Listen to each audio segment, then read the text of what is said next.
Hola, muy buenas noches a todos los presentes. Sean bienvenidos a la tercera charla del ciclo Investigando en Medicina. Hoy nos acompaña el doctor Ernesto Solís, quien es médico cirujano con doctorado en ciencias médicas y además es nuestro director de escuela. Por favor, todos recíbanlo muy cordialmente. Doctor, sea bienvenido. Puede usted compartir su presentación cuando esté listo. Ya, buenas noches a todos y a todas. Muchas gracias a la Academia Científica de la Escuela de Medicina por la iniciativa y por la invitación. Yo encantado de participar. Y vamos a ver, seleccionar ventana de pantalla.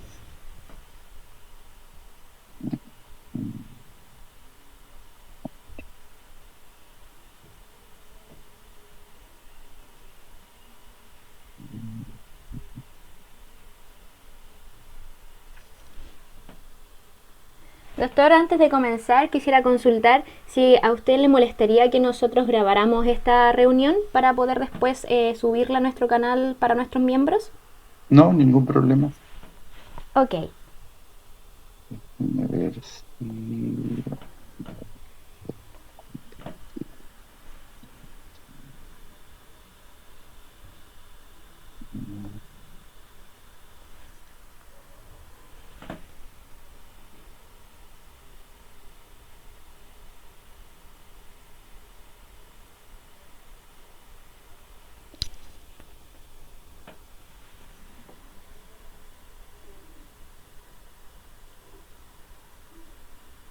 Ya, bien, buenas noches.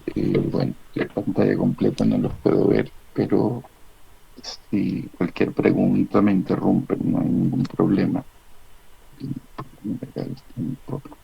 Bueno, me han pedido hoy que les hable de cómo iniciar una investigación en medicina. Realmente cuando somos estudiantes, estamos en la carrera, nos gusta la investigación y queremos hacer algo de investigación desde que empezamos en la carrera, pero no sabemos cómo, por dónde empezar.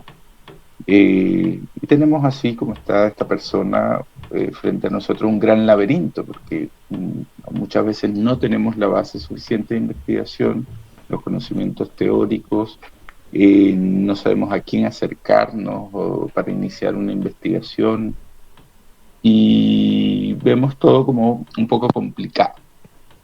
Realmente en la investigación no hay caminos cortos, lamento decirle. Hay muchos tipos de investigación, investigaciones que pueden ser muy relativamente accesibles y hay otras investigaciones que por supuesto en la medida que la complejidad aumenta se vuelven un poco más difíciles de realizar, ¿no? Pero vamos a hablar de todo ello un poco y a tener algunas nociones básicas de por dónde pudiéramos nosotros iniciar. Bien. Lo primero es que la base de todo el conocimiento científico y de los avances en la ciencia tiene que ver con el poder que tenemos nosotros, la curiosidad innata de poder cuestionar todo lo que nos rodea. Y cuestionar implica un nivel de observación, de curiosidad, y de allí era que Albert Saint-Geoffroy, el premio Nobel por sus investigaciones sobre la vitamina C, decía muy acertadamente que investigar es ver todo, es ver lo que todo el mundo ha visto, pero pensar lo que nadie más ha pensado, ¿no? Y ahí está la base del investigador. Es decir, ustedes pueden estar sentados en una consulta o ir al hospital todos los días durante una práctica clínica y de repente todos los que están allí están viendo lo mismo, están viendo los mismos pacientes, la rutina del hospital, pero ustedes pudiera algo, especialmente si son muy observadores, algo pudiera llamarles la atención durante esta observación y ustedes empezarse a cuestionar y hacerse preguntas sobre eso que están viendo y que de repente les causa algún grado de extrañeza. Bien, puede ser un caso clínico, un paciente que tenga una patología muy rara, muy extraña, o un paciente diabético de repente que esté recibiendo un medicamento que es poco usual para lo que ustedes, para los tratamientos estándar de la diabetes, por ejemplo, y ustedes se pueden preguntar por qué ese paciente está recibiendo ese tratamiento en específico, ¿verdad? ¿Será mejor ese tratamiento que lo que habitualmente nosotros colocamos? Y por qué ese paciente está recibiendo ese tratamiento en específico, que es un poco diferente al estándar, ¿verdad? Y ahí empiezan a surgir preguntas que no necesariamente son preguntas de investigación, pero que eventualmente, si ustedes empiezan a profundizar más, pudiera convertirse en una pregunta de investigación. Entonces, la base justamente del método científico es primero tener esa observación, eso que nos llama la atención. Bien, esa observación puede ser literalmente una observación que ustedes hagan de su entorno, pero puede ser también una observación que derive de cosas que ustedes leen en la literatura, que ustedes están leyendo algo, están leyendo un tema, y de repente de esa lectura surge también algo que les llama la atención.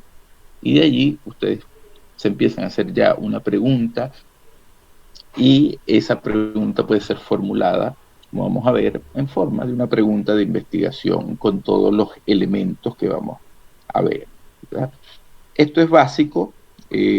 Después de hacer nosotros esa observación y plantearnos cuál es nuestro problema y nuestra pregunta, empezar a delimitar esa pregunta, identificar las variables que vamos a estudiar, formular una hipótesis, y ya al tener hasta ese punto de identificación de las variables, ya nosotros nos va a permitir diseñar una metodología que nos permita responder esa pregunta o comprobar esa hipótesis que nos hemos hecho.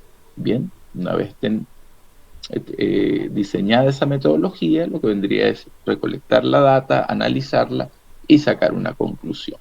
Bien, pero todo parte de ese inicio, de la observación que, como les digo, les puede llevar a generar esa primera pregunta. Entonces, en investigación pueden haber caminos que parezcan cortos, pero realmente en investigación no siempre el camino más corto es el mejor. Y es muy fácil nosotros en investigación creer que de repente tenemos una pregunta y queremos ya empezar a avanzar con nuestra investigación y nos saltamos pasos y queremos de repente empezar a recolectar datos para analizar, y nos hemos saltado toda la parte intermedia, ¿no? Esa de definir nuestras variables, plantear bien nuestra hipótesis, hacer un diseño metodológico, seleccionarlo y diseñarlo adecuadamente, estimar cuál es nuestro tamaño menstrual, etcétera. ¿Ya? Ver cómo se van a analizar los datos. Entonces, eso muchas veces conduce a un error también cuando nosotros estamos empezando en el camino de la investigación, porque tendemos a tener una idea y ya lanzarnos muchas veces a saltarnos todos estos pasos, porque parece tedioso ponernos a redactar una metodología, etcétera. No, vamos ya a recolectar los datos y analizarlos, y muchas veces allí nos empezamos ya a encontrar con muchos problemas que finalmente acaban en que esa idea que al inicio tuvimos, terminamos teniendo unos resultados que probablemente no son científicamente válidos, y que si de repente sacamos algún trabajo de investigación, pero cuyos resultados pueden ser muy cuestionables, y todo ese esfuerzo que hayamos hecho pues corre el riesgo también de perderse. Entonces, eso es muy importante entonces también tenerlo claro cuando nosotros queremos iniciar una investigación. Entonces, ¿cuáles son las actividades? Fundamentalmente, como les decía, formular un proyecto con los elementos que debe tener un proyecto. Probablemente van a discutir en alguna de las charlas, quizás la que venga después, cuáles son esos elementos del proyecto que en general son básicos para todos y tienen que ver mucho también con el método científico que acabamos de denunciar. Recolectar los datos, análisis y finalmente esa redacción del artículo científico para ser publicado, que sería nuestra meta final, ¿no? Tener un producto de esa investigación que podamos difundir a todas las personas y que lo que nosotros generamos en nuestra investigación pueda ser conocido por otros y mejor aún pueda ser aplicado y tenga algún beneficio para otras personas y en nuestro ámbito de salud para nuestros pacientes. Bien. ¿Cuáles son los obstáculos que generalmente nosotros nos topamos cuando queremos realizar investigación en medicina? Hay varios, pero uno de los primeros tiene que ver en los estudiantes de medicina, y esto ha sido estudiado también, publicado por diversos autores, tiene que ver con el tiempo insuficiente debido a la carga académica que representa la carrera de medicina. Bien, es un problema que nosotros, nuestra escuela también no escapamos a esta realidad. Nosotros estamos conscientes de ello, de que muchas veces hay estudiantes que están muy motivados por la investigación, pero en la medida que la carrera va avanzando, que la carga de actividades asistenciales y de prácticas clínicas va aumentando, se hace muy cuesta arriba poder mantener un ritmo en cuanto a las investigaciones que uno quiere hacer. Por más que quiera, a veces, bueno, ya está muy agotado, hacer turnos, volver a ir al hospital, todo eso, que tiene un costo también en términos de energía para todo, ¿no? Entonces, esa es una primera limitante, ¿no? Entonces, una recomendación que yo haría cuando quiera hacer investigación, tratar de aprovechar un poco lo más que se pueda los primeros años de la carrera, el primero al quinto, para tratar de avanzar en tratar de hacer algo de investigación, ¿verdad? Porque después, sexto, séptimo año, también se hace un poco más complejo esto, ¿eh? Falta de una buena asesoría, ese es otro tema importante.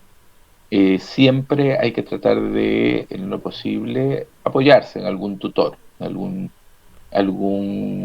médico, algún profesor que tenga experiencia en investigación, que tenga quizás alguna experiencia también, idealmente en el tema que ustedes quieran abordar, bien.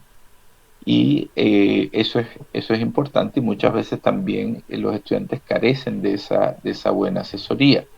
En nuestra escuela hay muchos investigadores que generalmente están bien dispuestos, también profesores, médicos en los hospitales también, que muchas veces ellos también le pudiera verse atraído por la investigación, pero también tienen tiempo insuficiente y muchas veces también tienen material, tienen cosas que ellos quisieran hacer en investigación, pero también por falta de tiempo no han podido hacer, y muchas veces pues pueden trabajar en conjunto con un grupo de estudiantes para concretar algún trabajo de investigación o alguna idea que tengan. Entonces, allí también pueden ustedes buscar esa asesoría. ¿Bien?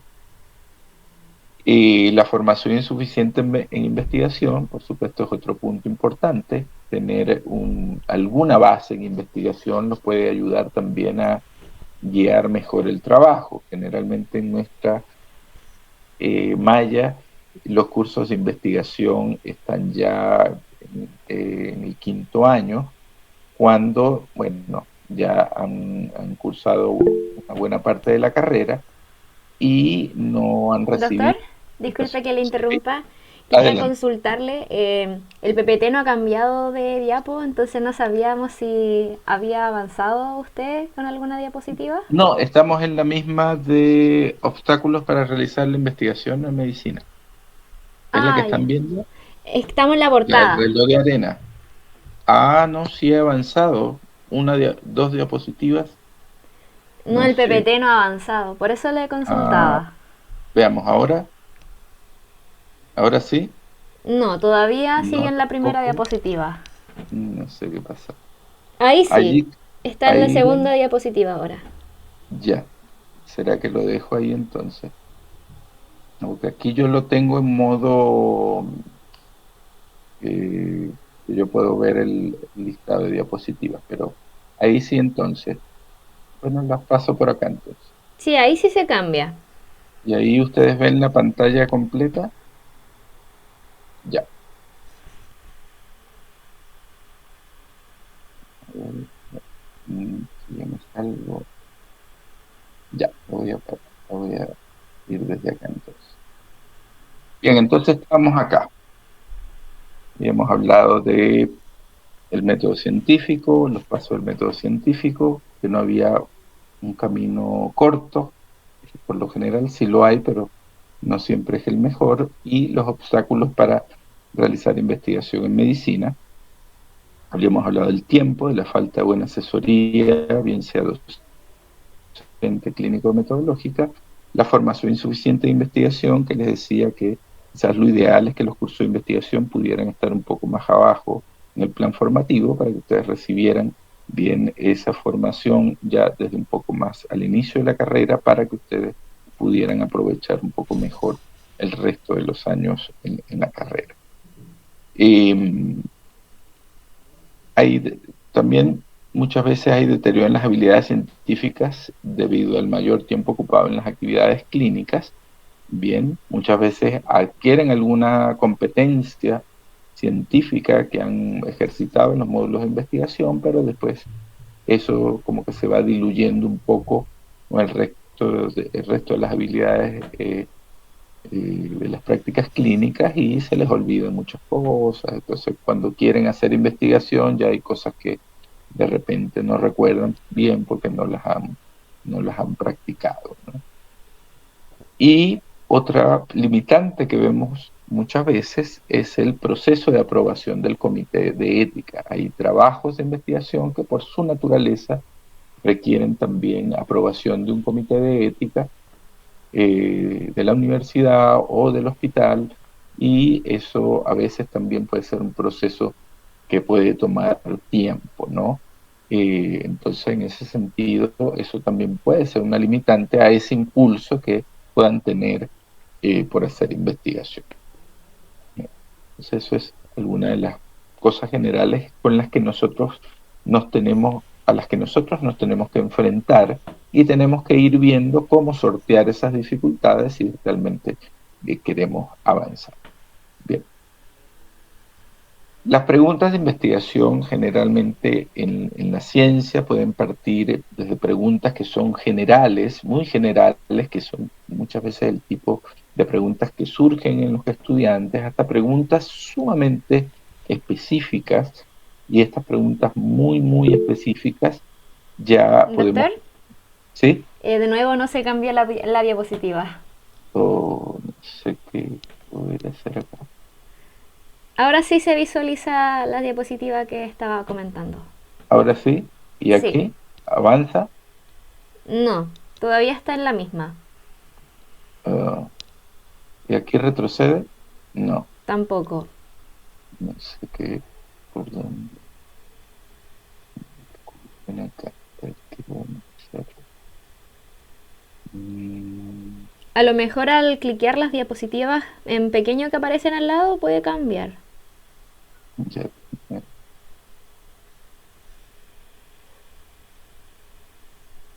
acá Sí, ahora avanzó. cambió. Ah, ok. Ya.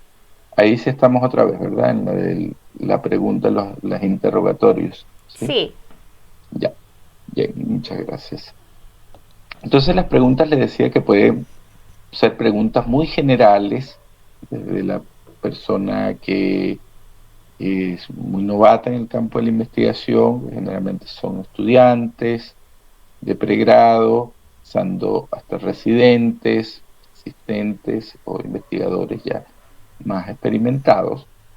con preguntas que van ya de lo general a cada vez más específicas. Bien, eso no quita que obviamente con el entrenamiento adecuado, un estudiante puede hacer una pregunta bastante específica de lo que quiere investigar.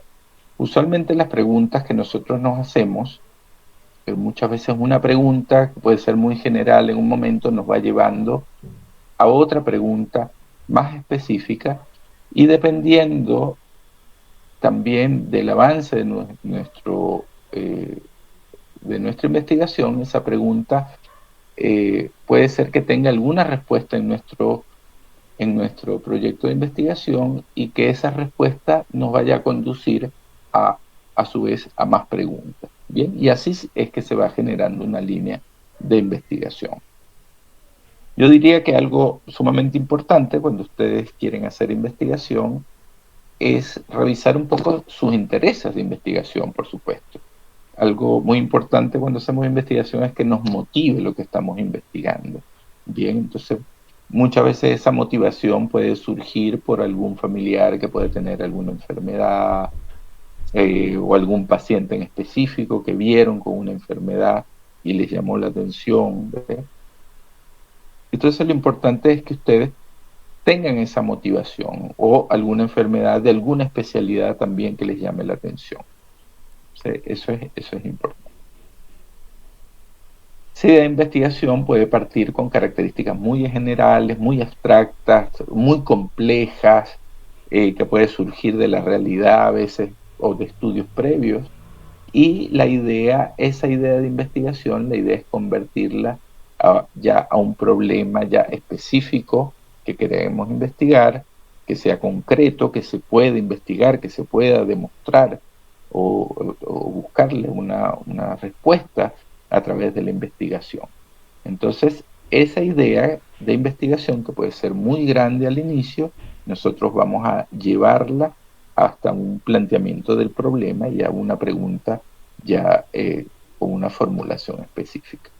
Bien. Entonces, lo más importante siempre, y en el proceso, y creo que de esto ya han hablado en esta charla, tiene que ver con la revisión de la literatura y la evaluación crítica de la literatura disponible. Bien, esto es algo fundamental, o sea, que ustedes revisen la literatura actualizada, literatura de calidad, sobre el estado del arte o el estado del problema que ustedes quieren investigar, tanto a nivel nacional como a nivel internacional, cuánto se sabe de este problema de salud que quieren abordar, de qué forma se ha abordado en el país y en el mundo, si existen problemas, proyectos de desarrollo en esta misma línea de investigación, o si existe alguna norma, programa de salud pública que aborde directa o indirectamente esta problemática. También es de ayuda cuando existe alguna enfermedad que tiene una guía clínica, por ejemplo.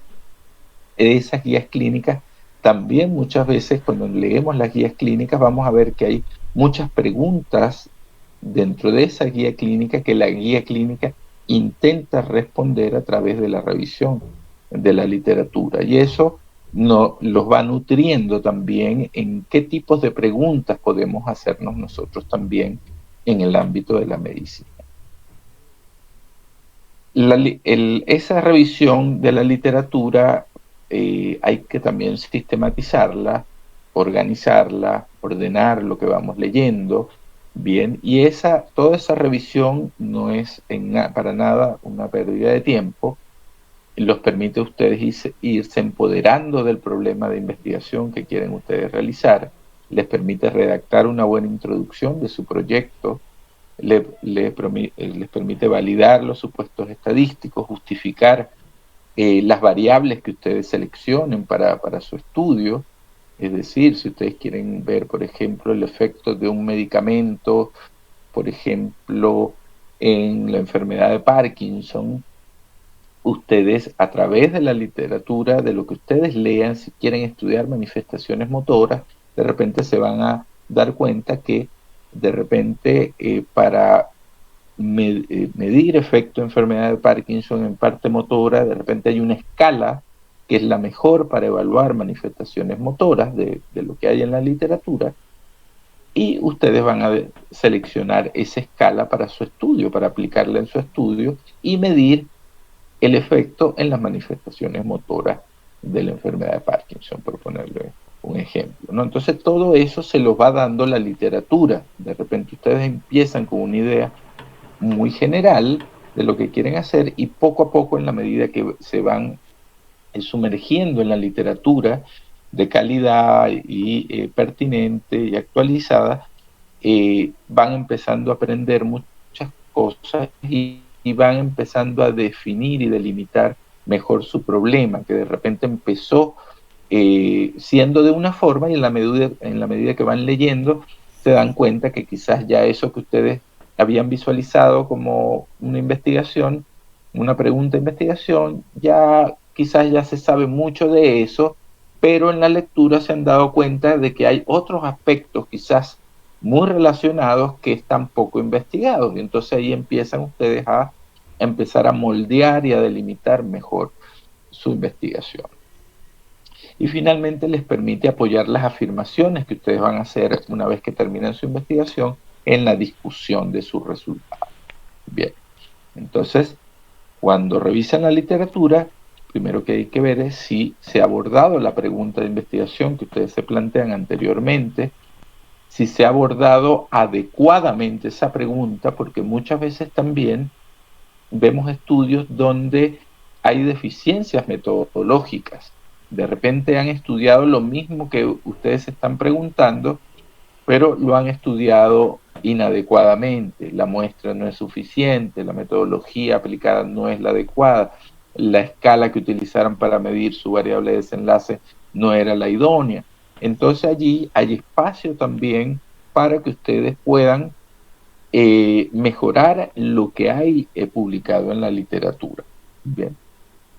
Y el conocimiento que hay sobre un determinado tema. Y otra pregunta que hay que hacerle es qué agrega su investigación a lo que ya existe. Bien, si es que ya ha sido abordada anteriormente y adecuadamente, entonces vale la pena que yo lo haga también. ¿Qué es lo que va a agregar nuestra investigación a lo que ya existe? Bien, entonces esas son 3 preguntas también básicas que uno debe irse haciendo en la medida que va revisando la literatura. Hay varios tipos de niveles de evidencia en cuanto a los trabajos de investigación que uno puede realizar. Entre más alta es la pirámide, la punta de la pirámide, la evidencia, el nivel de evidencia es mucho más robusto, más fuerte. Es decir, no es lo mismo en la base de la pirámide, si la están viendo allí, la pirámide, Sí, doctor. que yo reporte un hallazgo, por ejemplo, en un paciente, ¿verdad? Que yo diga que tal paciente tomó tal medicamento y surgió un efecto adverso, ¿verdad? En un paciente. Puede ser interesante, de repente ese efecto adverso no había sido reportado antes en la literatura, o ya ha sido reportado en muy pocos pacientes, y ustedes reportan un paciente con características de repente particulares, con ese efecto adverso, ¿verdad? Y sí, puede ser interesante, pero no, digamos, el nivel de evidencia y de causalidad que puede haber allí con un solo paciente probablemente es muy débil. Es decir, de repente ustedes están asociando ese efecto adverso a ese medicamento, pero a lo mejor no es por ese medicamento, a lo mejor es por otra causa y no necesariamente lo que está presentando el paciente es un efecto adverso de ese medicamento. Ahora, si ya yo estoy presentando una serie de casos, es decir, presenté 30 casos de pacientes que tomaban un medicamento y presentaron un efecto adverso, ya eso es diferente, ya eso tiene un peso adicional como evidencia científica, ¿verdad? Si vamos avanzando en la pirámide de evidencia, vamos a tener los estudios de casos y controles, que generalmente son estudios retrospectivos, es decir, ya sucedió un fenómeno y yo me voy retrospectivamente a comparar casos y controles, ¿verdad? Si tienen o no tienen un factor de riesgo que yo creo que me produjo un efecto, ¿ya? Por ser retrospectivo, ese tipo de estudio tiene sus debilidades, eh, ¿verdad? Que eso puede ser motivo de otra charla. Los estudios de cohorte son estudios que generalmente son estudios prospectivos, es decir, tomamos grupos de pacientes, de controles, con determinados factores de riesgo y evaluamos a futuro si se produce algún desenlace, es decir, alguna enfermedad o alguna manifestación clínica. Bien, esos son estudios controlados, ¿verdad? Donde podemos, como planificamos un estudio, podemos controlar mejor las variables que influyen o que pueden influir en los resultados. A diferencia de los estudios retrospectivos, donde nosotros ya los hechos han ocurrido y solo los revisamos, lo que ya ocurrió. En cambio, en un estudio prospectivo podemos hacer una mejor planificación y control de diversas variables. Eso tiene aún más peso como evidencia científica. Después tenemos estudios, los ensayos clínicos, donde son estudios experimentales, donde nosotros sí podemos controlar unas variables, generalmente son estudios prospectivos también, y donde podemos ver el efecto, por ejemplo, de un medicamento sobre una determinada enfermedad y ver si los pacientes mejoran en relación al grupo placebo, que llamamos, que no está recibiendo el tratamiento. ¿Bien? Y finalmente, en la cúspide de la pirámide, tenemos lo que son las revisiones sistemáticas y metaanálisis. Los metaanálisis son el análisis cuantitativo de varios estudios. Bien, entonces es la pirámide de la evidencia porque reúne, cuantifica y analiza estadísticamente varios estudios. Entre más estudios analice, pues la evidencia va a ser mucho más fuerte. Entonces, estos tipos de estudios, los estudios, si nosotros obtenemos un resultado con un solo ensayo clínico, ese puede ser un resultado muy bueno, muy robusto, si el estudio está muy bien hecho y ha incluido gran número de pacientes, pero si nosotros hacemos un metaanálisis donde se incluye ese estudio con varios otros estudios que hayan, los resultados van a ser mucho más relevante, bien, si están bien hechos metodológicamente todos los estudios. Bien, ¿por qué es importante esto? Porque usualmente los estudios que están en la parte intermedia de la pirámide son estudios que requieren un diseño metodológico mucho más complejo, más difícil, requieren gran inversión de recursos. Sin embargo, los estudios, reportes de casos de series o reportes de casos individuales son unos tipos de estudios que están mucho más accesibles, digamos, para estudiantes de medicina y en general son un tipo de estudio que es uno de los más frecuentes que ustedes pudieran hacer y en los cuales es conveniente también adquirir habilidades en cuanto a cómo reportar casos clínicos o hacer series de casos.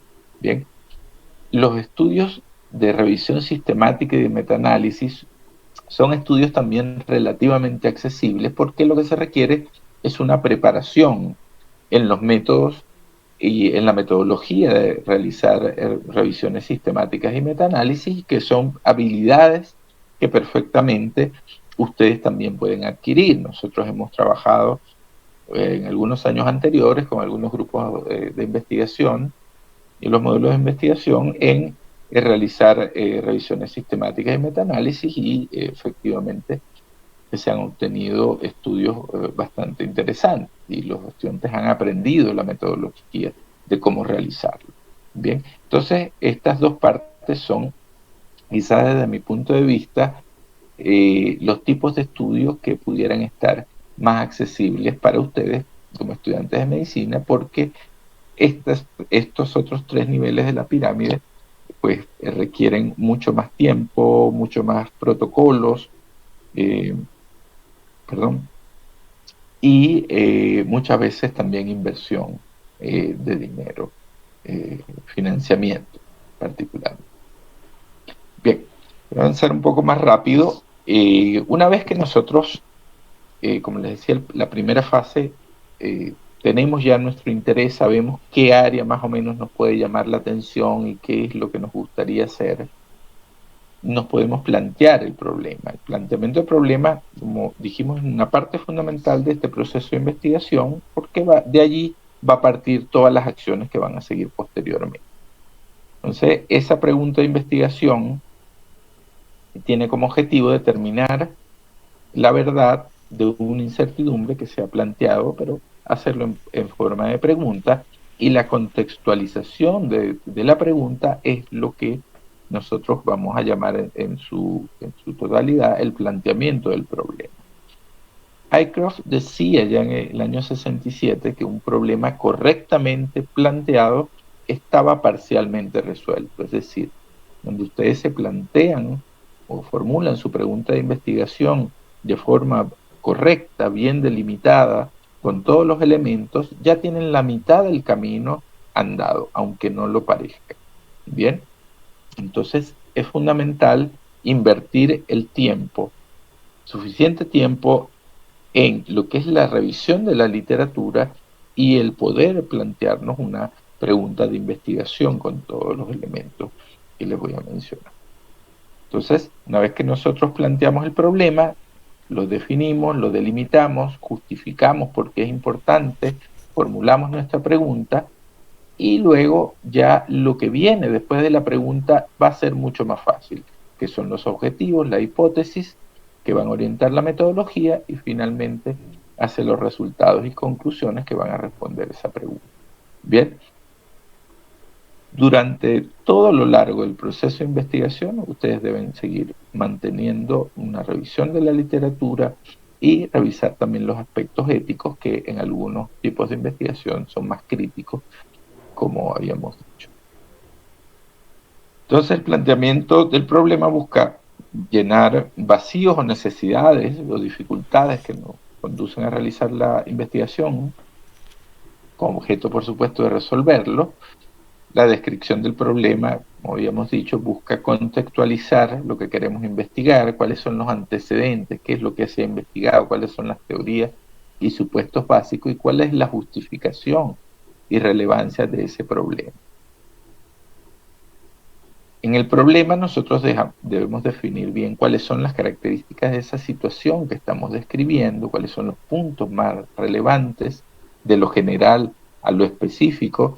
Si ustedes van a estudiar un tratamiento de la diabetes, ustedes empiezan de lo general, hablando de la diabetes como problema a nivel mundial, cuál es la epidemiología, qué problemas hay en relación a los tratamientos, al control de los pacientes, y poco a poco se van yendo hacia lo que les interesa, que puede ser un determinado fármaco en el tratamiento de la diabetes, y dentro del tratamiento de la diabetes les puede interesar el efecto sobre manifestaciones muy específicas de la diabetes, que puede ir desde el daño de la microvasculatura, por ejemplo, hasta otro tipo de alteraciones como renales, etc.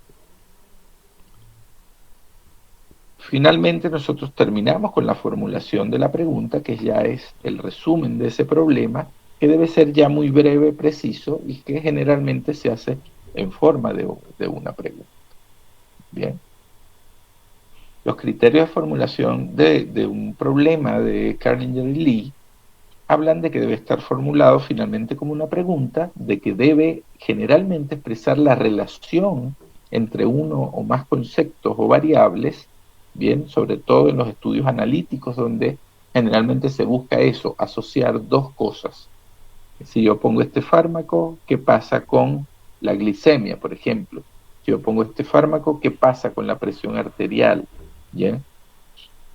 Entonces busco relacionar dos variables específicas. Y en investigación cuantitativa debe implicar la posibilidad de realizar alguna prueba, de medirse, de observarse de forma objetiva y de aplicar, por ende, pruebas estadísticas para demostrar eso. Entonces la pregunta de investigación representa el qué de la investigación. Orienta las respuestas, debe ser, como dijimos, precisas, claras y concretas.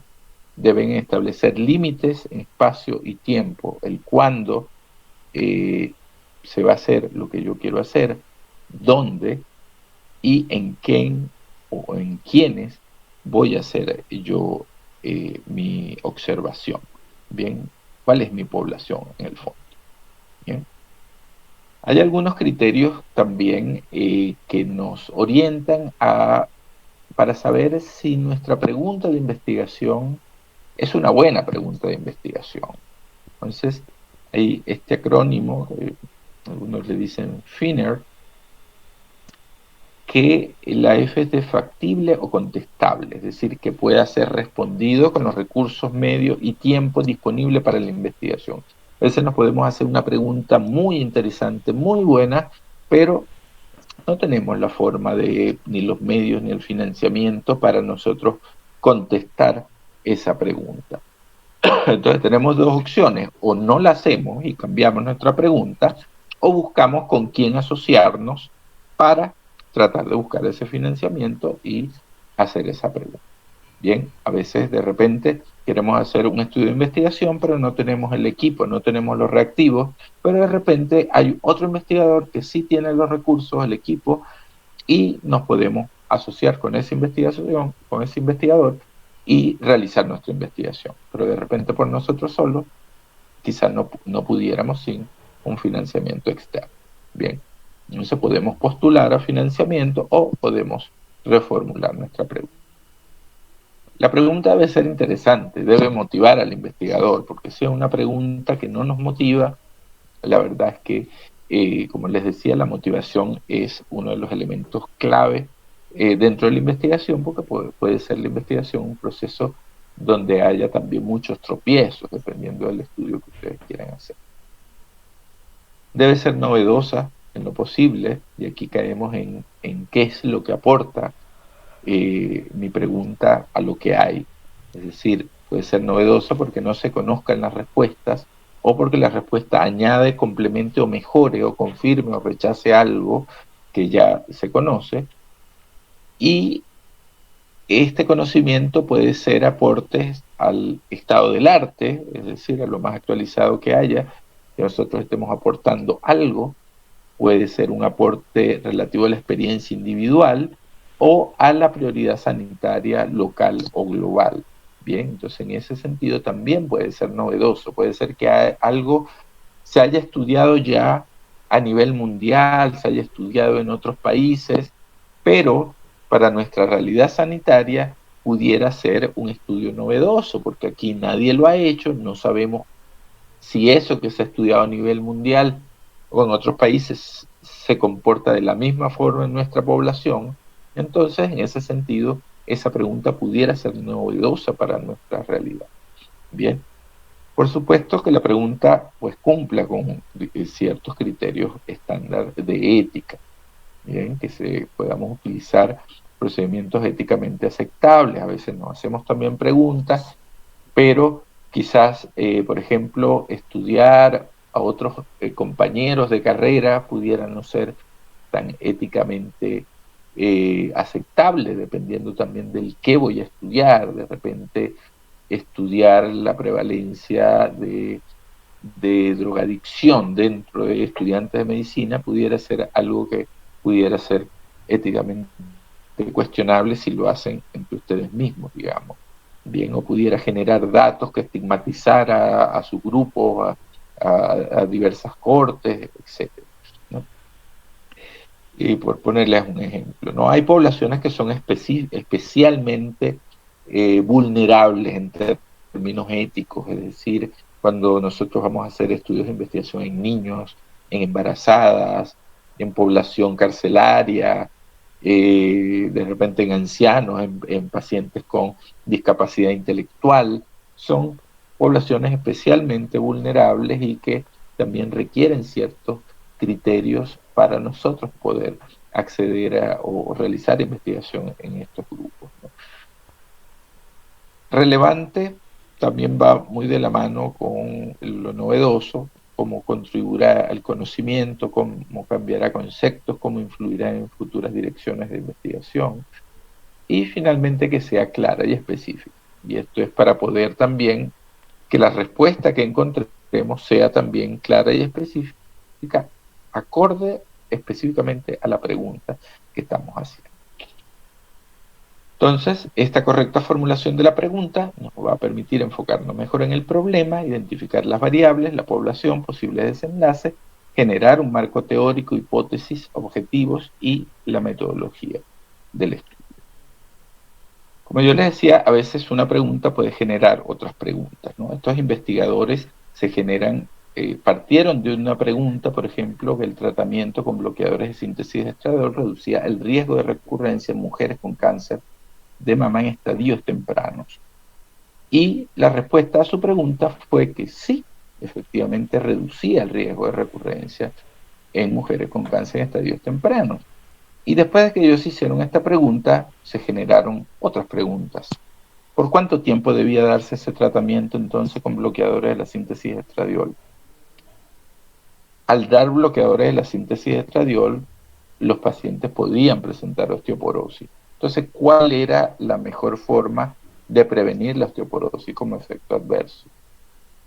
También surgió la pregunta si ese tratamiento también prevenía el cáncer en mujeres con mutaciones en BRCA1 y BRCA2.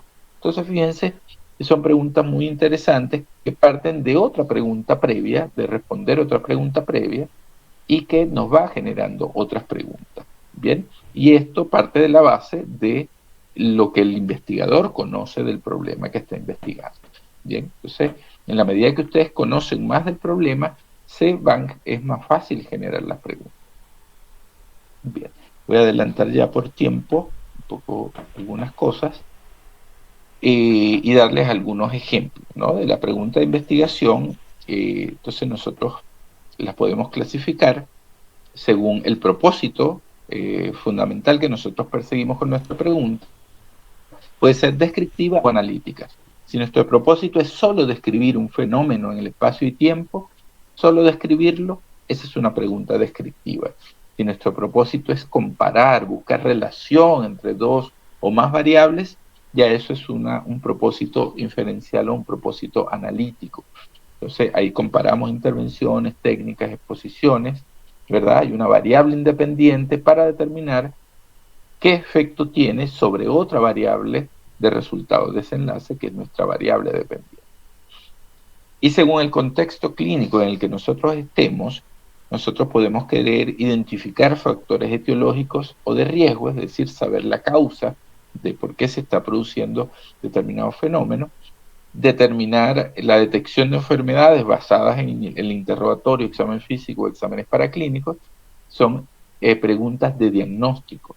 Es decir, cuando nosotros queremos comparar si un método diagnóstico es mejor que otro, bien si una ecografía mamaria es mejor que una resonancia magnética, etc. Preguntas también en el elemento de prevención o tratamiento, intervenciones que son también muy comunes en los ensayos clínicos, cuando nosotros queremos determinar si un medicamento produce un efecto positivo en el tratamiento de una enfermedad, es decir, si es eficaz con relación a no dar tratamiento o a dar un tratamiento estándar. Bien. Y predictivos o de pronóstico, es decir, si nosotros somos capaces de predecir las consecuencias de la condición en el tiempo, o sea, si podemos determinar un factor que cambia el pronóstico de esa enfermedad en el tiempo.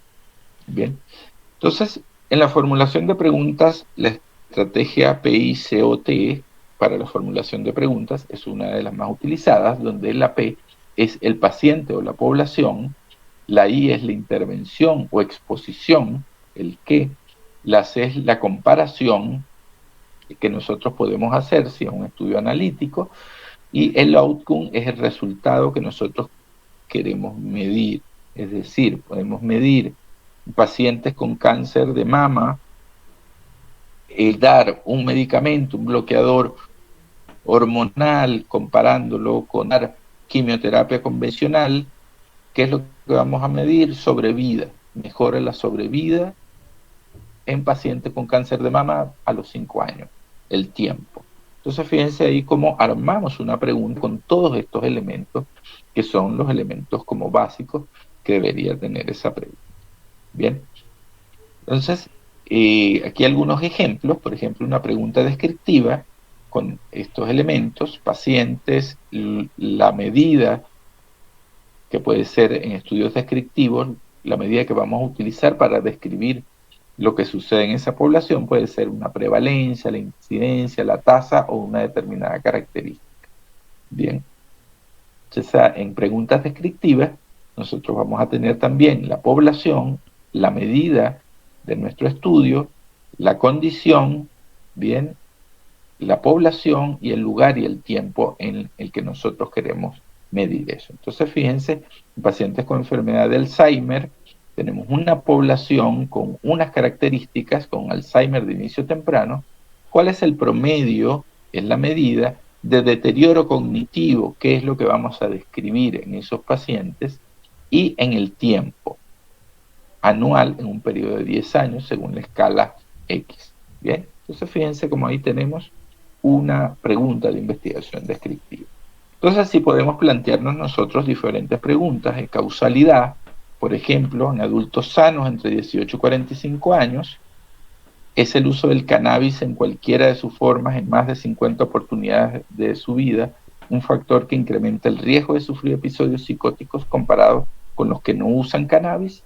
Entonces fíjense cómo tiene todos los elementos que nosotros podemos introducir. Entonces estos elementos nos ayudan mucho en la construcción de nuestra pregunta de investigación. En este caso, una pregunta de pronóstico, ¿cuál será la calidad de vida? Es decir, ahí hay una medida, una variable de desenlace, perdón, que es la calidad de vida, a los 5 años. O sea, los elementos ustedes los pueden organizar de la forma que ustedes quieran, pero en la redacción, pero lo importante es que estén presentes. Bien, a 5 años, ¿cuál será la calidad de vida? A 5 años en pacientes con artrosis de cadera, fíjense, la población, posoperados con artroplastia total, utilizando prótesis con cerámica con cabeza de cerámica. Esta sería la intervención, comparado con la prótesis metálica. Bien, entonces vemos que tenemos una intervención que queremos comparar quizás con el estándar que se utiliza más, de cabeza de metal, y lo que queremos medir es la calidad de vida de esos pacientes. Pero pudiéramos querer medir otra cosa diferente. Pudiéramos querer medir el índice de caídas que tienen esas personas, podemos ponerle a esa población una edad en la que nosotros quisiéramos que tuvieran esos pacientes. Pudieran ser pacientes con artrosis de cadera mayor de 65 años, etcétera, ¿no? Entonces, entre más específica sea su pregunta, más mejor va a ser la respuesta que van a obtener y más fidedignas serán sus resultados, ¿no? Aquí, ya para ir terminando, la pregunta de tratamiento. Entonces, fíjense, en pacientes mayores de 75 años con infarto de miocardio, con supradesnivel ST, ¿es la angioplastia primaria más eficaz que la fibrinolisis para reducir la mortalidad? Entonces ahí ven todos los elementos. Los pacientes o población, pacientes mayores de 75 años, ¿cuál es la intervención que quieren comparar? La angioplastia primaria, y compararla con la fibrinolisis. ¿Y qué es la variable? Su variable de desenlace es la mortalidad, lo que quieren medir finalmente en esos pacientes. Y aquí abajo tenemos otro ejemplo, el paciente con enfermedad de Huntington entre 15 y 65 años en estadio inicial. ¿Cuál es la eficacia de este fármaco, la tetrabenazina, para disminuir las manifestaciones motoras según la escala UHDRS en comparación con un placebo en un periodo de 54 semanas? Fíjense que esta es una pregunta bastante específica, donde ya hay elementos inclusive metodológicos, cuál escala van a utilizar, el periodo de semanas en las que ustedes van a realizar el estudio, ¿no? Entonces es una pregunta mucho más detallada y que, como les decía, entre más específica sea, va guiando mucho mejor los resultados. Y aquí simplemente les traía algunos ejemplos para que ustedes vean cómo hay una correlación entre esa pregunta de investigación, la hipótesis y los objetivos, ¿no? Es decir, un estudio publicado en el año 2008 titulado Ultrasonido pulsado de baja intensidad para tendinopatía patelar crónica, un ensayo clínico aleatorizado, doble ciego, controlado con placebo. ¿Cuál era la pregunta de investigación de estos investigadores? ¿Cuál es la eficacia? Fíjense que acá hay una medida de lo que nosotros queremos medir. ¿Eficacia de quién? Del ultrasonido pulsado de baja intensidad, LIPUS, es nuestra intervención. ¿Con quién lo vamos a comparar? Con un equipo placebo. ¿Y en quién? ¿En qué? En el tratamiento de los síntomas de los pacientes con maduración esquelética y tendinopatía patelar. Entonces, aquí está la población, las características específicas que tienen estos pacientes para nuestro estudio. ¿Cuál era la hipótesis de estos investigadores? Si los niveles de dolor, los niveles de dolor estaban reducidos en los pacientes que recibían el tratamiento activo diario con el LIPUS por 12 semanas comparado con los individuos que tenían el placebo, o sea, el mismo aparato, pero que estaban inactivos. Y el objetivo del estudio era evaluar la eficacia clínica del LIPUS en el tratamiento de los síntomas de la tendinopatía patelar. Bien, entonces fíjense que hay una correlación entre todo, entre el título del estudio, entre la pregunta que se hacían los investigadores, entre la hipótesis y entre el objetivo que ellos se plantean. Bueno, acá les traía otro ejemplo, pero ya no era del tiempo para dejar algunos minutos para si tienen alguna pregunta. Bueno, como hemos visto, pues, algunas lecturas recomendadas, algunos libros de metodología de la investigación que son básicos, pero que les puede ser de mucha ayuda para adentrarse un poco más en la investigación que ustedes deseen hacer, ¿no? Está el libro de Huller de el diseño de ensayos clínicos, el libro de Fletcher de epidemiología clínica, libro de Argimon de metodología de investigación clínica y epidemiológica, y el libro de Hernández Sampieri, que es metodología de la investigación general, donde van a encontrar muchos conceptos. Finalmente, bueno, hay que esforzarse para avanzar donde antes pensamos que no podíamos llegar. A veces esto parece como algo muy lejano, que pudiéramos nosotros emprender algún estudio de investigación, pero yo creo que han dado un buen primer paso en estar aquí hoy para enriquecer el conocimiento que tienen ustedes sobre investigación. Bien, entonces, bueno, muchas gracias. Quedo a la orden para cualquier pregunta. Muchas gracias, doctor, por la charla y por su tiempo. La verdad es que estuvo muy buena y orientativa sobre qué aspectos considerar a la hora de formular una pregunta de investigación, como usted comentaba. Esperamos que esto igual pueda ser muy útil, sobre todo para los compañeros que están en los cursos más bajos, que todavía no tienen tantas nociones sobre investigación, y que esto les pueda ayudar como para empezar a tener una idea de cómo se inicia a hacer una investigación. Esa es la idea. ¿Alguno de los asistentes quisiera hacer alguna pregunta?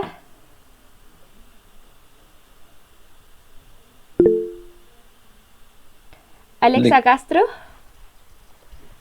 Doctor, es que ¿qué certificación o en qué momento como uno puede iniciar como a hacer algún tipo de investigación? ¿Se requiere como un curso, algún magíster o algo así?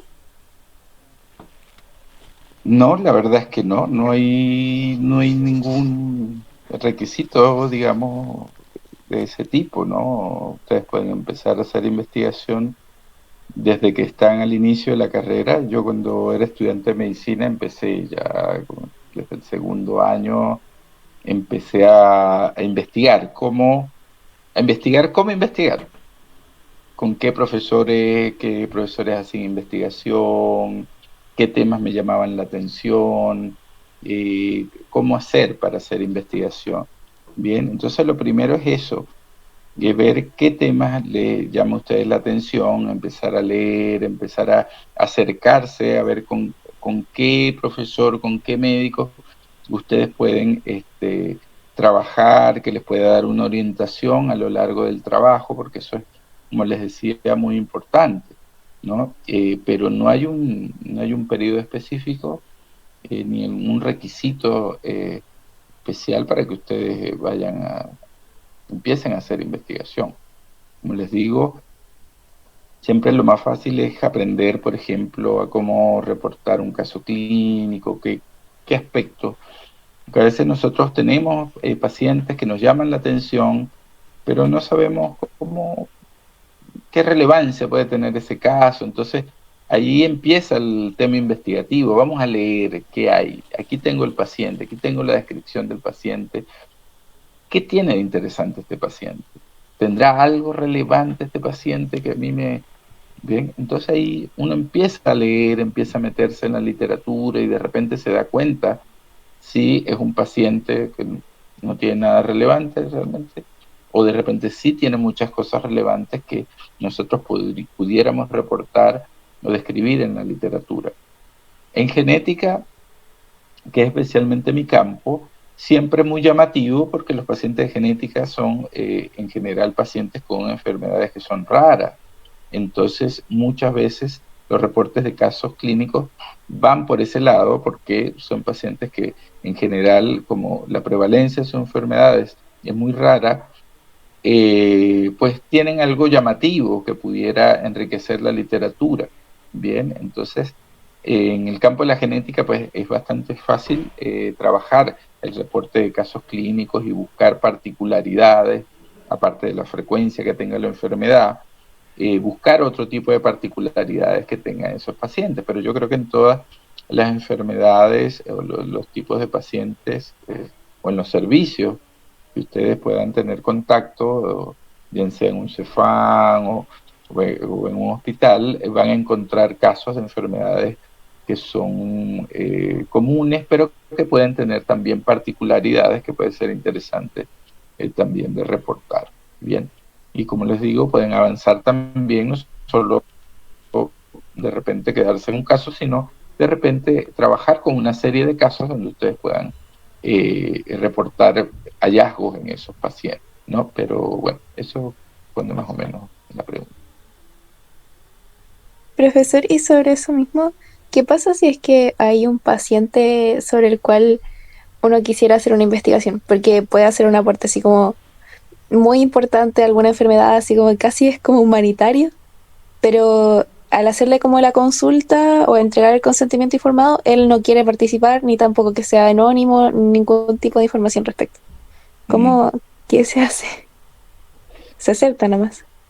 Claro, no, ahí, claro, si el paciente no quiere que su caso sea reportado ni da autorización, de ahí es más complejo, ¿no? A veces, bueno, también tiene que ver mucho cómo uno se acerca con el paciente, cuál es el grado de cercanía, no es lo mismo que el planteamiento del reporte del caso lo haga de repente su médico tratante, con el que él ha estado más en estrecha relación, ¿verdad? Que ya hay una relación médico-paciente un poco más estrecha, ¿verdad? Que muchas veces los pacientes, ya cuando hay esa relación, el paciente está mucho más abierto a colaborar y más cuando el médico pues puede explicar por qué es importante hacer el reporte del caso. Ahora, hay varios también niveles, ¿no? De repente el paciente no quiere que se vea su cara y ustedes le explican, miren, no, esta la cara nosotros vamos a tapar, los ojos, etcétera, no se va a mencionar su nombre, ni su familia, no se va a dar ningún tipo de dato personal, solo se va a describir. Entonces ya cuando uno le empieza a explicar al paciente o empieza a entender por qué qué aspectos al paciente le puede resultar incómodo, el paciente pues puede dar su consentimiento, puede decir sí, no importa que me reporte mi caso clínico, pero no quiero tomarme ninguna fotografía, por ejemplo. Ya, entonces allí pues nosotros podemos evaluar también esas opciones. De repente el caso es interesante, aún sin una fotografía del paciente, o de repente lo que necesitamos es tomar una imagen de una biopsia o de una radiografía o una resonancia, no necesitamos poner la cara del paciente, etcétera. Entonces todas esas cosas nosotros podemos sopesarla a la hora de plantearle al paciente la posibilidad de reportar su caso, ¿no? De escribir sobre su caso, ¿no? Ya, profesor, muchas gracias. ¿Alguno más de los presentes quisiera hacer alguna consulta al doctor antes de finalizar la charla?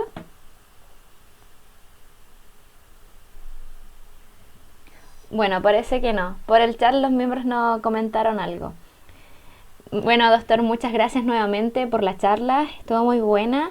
Recordarle a nuestros asistentes que este miércoles continuamos con la siguiente charla, que será impartida por el doctor Nelson Brown, donde se abordará el tema de cómo escribir un proyecto científico, que es la continuación de esta charla, para que también asistan.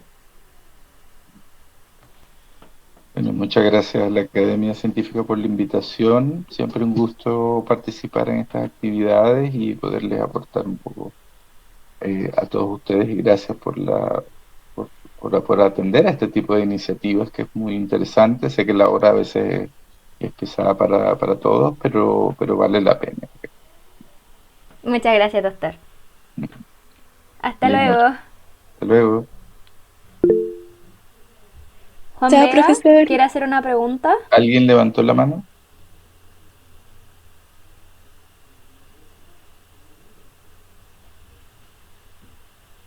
No, Ah, dice no, que se se equivocó. equivocó, sí. Bueno, feliz noche. Buenas noches a todos, que estén muy bien.